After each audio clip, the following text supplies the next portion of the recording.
पराई स्त्रियों से संबंध बनाने से यमराज के दरबार में कौन सी सजा मिलती है।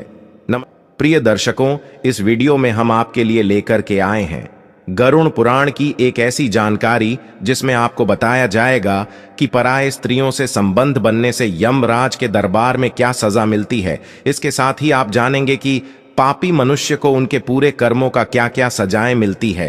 दोस्तों, यह वीडियो को हर एक मनुष्य को पूरा देखना चाहिए, क्योंकि जो जानकारी बताई गई है वह आपकी जीवन को सतमार्ग में ले जाने के लिए सहयोगी प्रदान करेगी। दोस्तों, आइए वीडियो में आगे गुरु जी से सुनते हैं कि क्या कहते हैं वह इसके बारे में। दोस्तों, प्रेम को संसार में ईश्वर का रूप कहा गया है, लेकिन प्रेम मगर मर्यादा और नीतियों को ताक पर रखकर काम भावना में बदल जाए तो इससे बड़ा पाप कुछ भी नहीं है। इस पाप की ऐसी सजा है जिसे जानेंगे तो आपका दिल दहल जाएगा।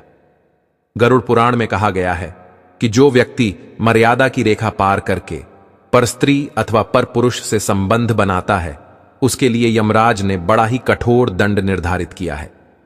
दोस्तों, आगे बढ़ने से पहले मैं आपको बता दूं कि यदि आप सच में हिंदू देवी देवता और ग्रंथ को मानते हैं तो इस वीडियो को पूरा जरूर देखें, क्योंकि भगवान श्री कृष्ण कहते कि मनुष्य को कभी भी गरुड़ पुराण की कथा को आधा अधूरा नहीं सुनना चाहिए, और जो मनुष्य इस कथा को पूरा सुन लेता है तो उसे कई पापों से मुक्ति मिल जाती है।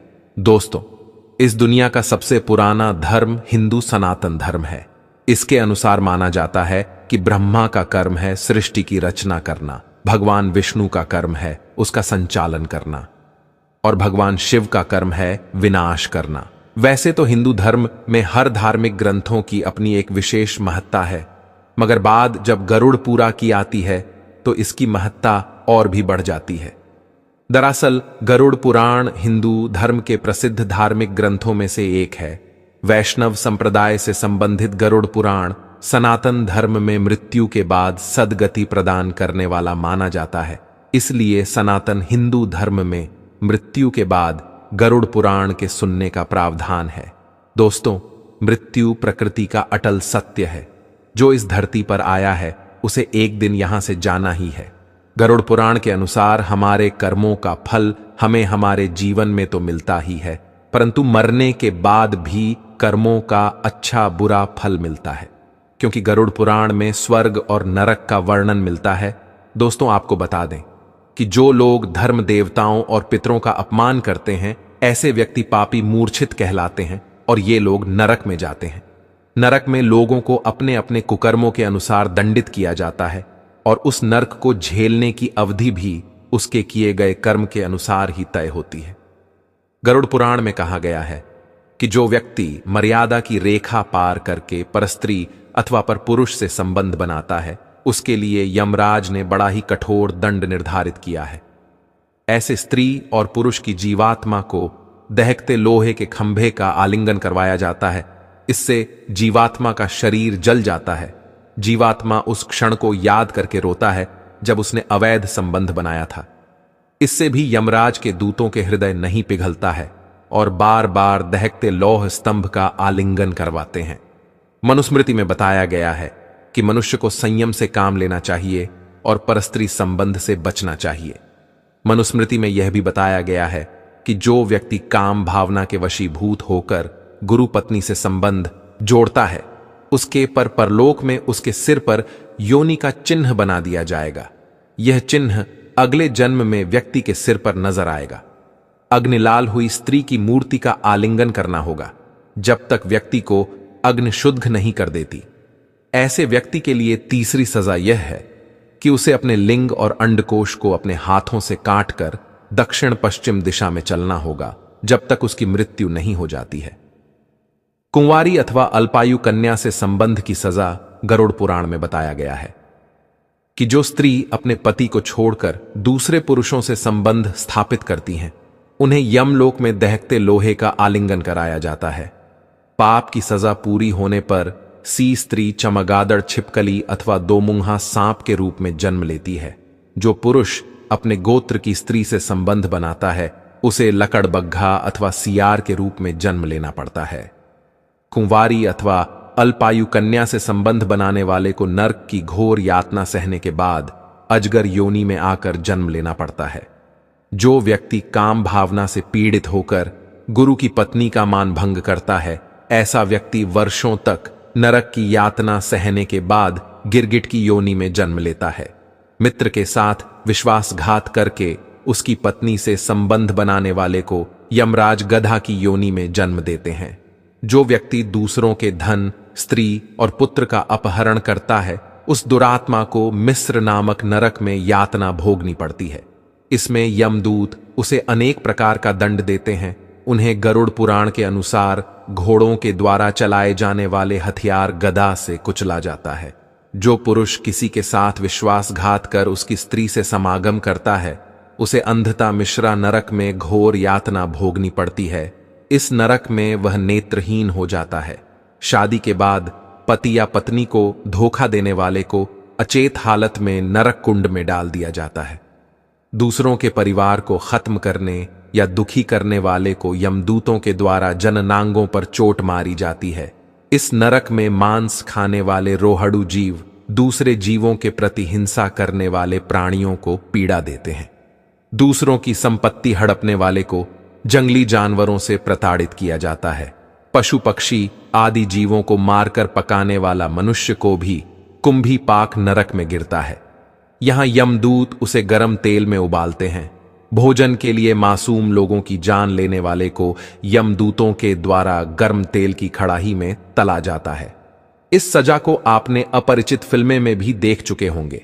वेदों के बताए मार्ग से हटकर पाखंड का आश्रय लेने वाले मनुष्य को 80 पत्र नामक नरक में कोड़ों से मारकर दुधारी तलवार से उसके शरीर को छेद किया जाता है। सोकर मुख धर्म कोई जीवन्यापन करने वाले या किसी को शारीरिक कष्ट देने वाले मनुष्य को शूकर मुख नरक में गिराकर ईख के समान कोल्हू में पीसा जाता है। एक पतिव्रता स्त्री को हमेशा अपने पति की सेवा करना चाहिए। पतिव्रता स्त्री पति की हर बात को सुनते हैं तथा उनका सम्मान करती है। ऐसी स्त्री से पति भी बहुत प्रसन्न रहता है। पत्नी के इन कर्तव्यों से रिश्ते में क्लेश नहीं होता। इन्हीं का कर्तव्य है कि वह अपनी भाषा पर नियंत्रण रखें तथा संयमित भाषा का प्रयोग करें। पत्नी की भाषा पूरे परिवार के सदस्यों के संस्कार को दर्शाती है, इसलिए भूलकर भी ऐसी भाषा का प्रयोग न करें जिससे किसी के सम्मान को ठेस पहुंचे और घर में क्लेश की स्थिति उत्पन्न हो। दोस्तों, कहा जाता है कि व्यक्ति खाली हाथ आया है और खाली हाथ ही जाएगा, लेकिन ग्रंथों के अनुसार व्यक्ति की मृत्यु के बाद भी 5 चीजें उसके साथ अगले जन्म तक जाती हैं। तो आइए जानते हैं मरने के बाद क्या साथ ले जाता है व्यक्ति। आपने अक्सर लोगों को कहते सुना होगा कि मृत्यु के बाद व्यक्ति के साथ कुछ नहीं जाता। जो भी उस व्यक्ति से जुड़ी भौतिक सुख की चीजें हैं वहां सब यहीं रह जाती हैं। अगर वेद पुराण और बाकी धर्मग्रंथ को देखा जाए तो उनमें स्पष्ट बताया गया है कि व्यक्ति की मृत्यु के बाद भी कुछ चीजें उसके साथ अगले जन्म तक जाती हैं। कुछ चीजें ऐसी हैं जिनका भुगतान व्यक्ति के अगले जन्म में भी करना पड़ता है। तो आइए जानते हैं ऐसी कौन सी 5 चीजें हैं जो मरने के बाद भी व्यक्ति के साथ जाती हैं। ज्ञान व्यक्ति को भीड़ में सबसे अलग करता है। ज्ञान के बल पर आप अपनी एक अलग पहचान और लोगों पर छाप छोड़ने में कामयाब रहते हैं। इसलिए अपनी मृत्यु से पहले पहले आप जितना ज्ञान ले लेंगे वह आपके बहुत काम आएगा। दरअसल ऐसी मान्यता है कि जीवित रहते हुए व्यक्ति जो गुण सीख लेता है वह उसके साथ मृत्यु के बाद भी जाते हैं। इसलिए अपना समय खुद को अच्छा ज्ञान और गुण सीखने व्यस्त करें। श्री गीता में भी इस बात का जिक्र किया गया है कि ज्ञान और दान कभी नष्ट नहीं होता है। धार्मिक ग्रंथों में बताया गया है कि कर्ज कभी भी व्यक्ति का पीछा नहीं छोड़ता। अगर किसी व्यक्ति ने आपका भला किया है तो उसका यह आरण जैसा ही मौका मिले उतार देना चाहिए। अगर आप किसी का आरण नहीं उतारते हैं तो उसे जन्म जन्मांतर तक चुकाना पड़ता है। वह कर्ज उतारना पड़ता है। अगले जन्म में वह कर किसी भी रूप में आपको चुकाना पड़ सकता है। साथ ही अगर आपने किसी को कर्ज दिया है और उस व्यक्ति की मृत्यु कर्ज चुकाने से पहले ही हो जाती है तो आपको भी बार बार जन्म लेना पड़ सकता है। इसीलिए ऐसे व्यक्ति को उसकी मृत्यु के साथ ही माफ कर देना आपके लिए उचित रहेगा। ग्रंथों के अनुसार अगर किसी चीज को पाने की चाहत रखते हैं और वह चीज व्यक्ति को न मिले तो मृत्यु के बाद भी उस चीज की वासना उसका पीछा नहीं छोड़ती। सांसारिक सुखों की चाहत रखना वासना ही है।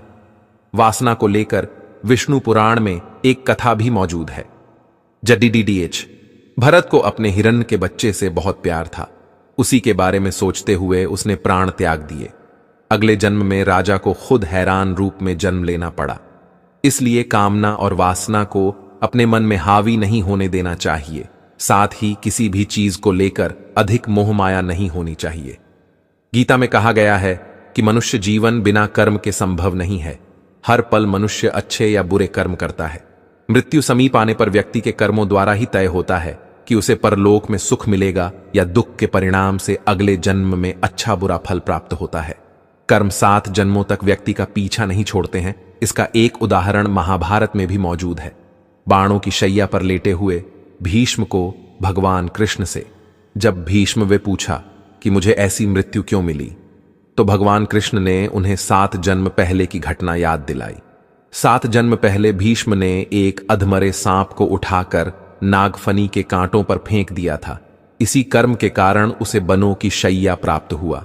दोस्तों, कर्म मनुष्य का कभी पीछा नहीं छोड़ते। आपने अक्सर घर के बड़ों से सुना होगा कि दान और परोपकार कभी खाली नहीं जाता है।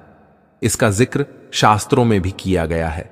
जीवन में अगर कोई अपरिचित व्यक्ति आपकी मदद करता है, इसका अर्थ है कि वह पिछले जन्म में आपके द्वारा किए गए दान और परोपकार को चुका रहा है। इसलिए दान पुण्य करते रहना चाहिए। यह व्यक्ति की मृत्यु के बाद भी इसके साथ जाते हैं। दोस्तों, हम आशा करते हैं कि आपको हमारी यह जानकारी अच्छी लगी होगी, तो कृपया वीडियो को एक लाइक कर दें। साथ ही इस चैनल को सब्सक्राइब अवश्य कर लें और कमेंट में सच्ची श्रद्धा